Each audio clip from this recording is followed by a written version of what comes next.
gold test $3,000 by the end of the year? I'm confident gold's going to test $3,000, but the end of your question, by the end of the year, I'm not convinced of that. As you say, gold's already up 33% year to date. That's a fantastic performance.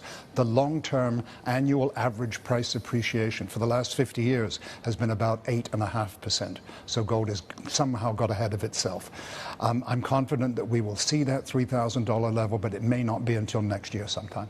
If it's not elections, right, the only other drivers I can think of, and people have talked about this, we've talked about it, right, is an incredible demand from central banks for gold. Is that likely to continue, do you think? I think so. It's been a trend for the last 14 years now. Over the last 14 years, purchasing for official reserves, largely by emerging market central banks, has accounted for about 15% of total end-user demand. That has been very, very solid support whenever gold has tended to soften. Is this part of de-dollarization continue? I'm not sure I would call it de-dollarization. I think the issue is that central banks in the emerging markets have begun to realize that they are way overweight in dollar-denominated debt and that they are underweight in gold. If you go back 15 years ago, they were more than 3/4 of their reserves were in dollar-denominated debt, less than 5% in gold.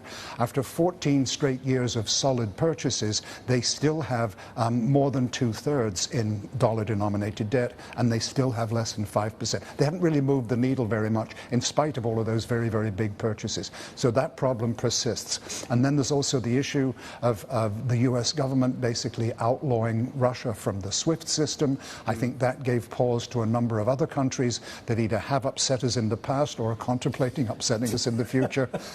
America has no shortage of enemies around the world. And it's somewhat ominous that, to your point, Martin, that Poland has emerged as quite a significant recent buyer of gold, their central bank. Yes, it's from a reserve diversification point of view, but they sit on the eastern flank and they're clearly watching the developments in Ukraine very carefully. They know who their neighbours are, absolutely. Yeah, indeed.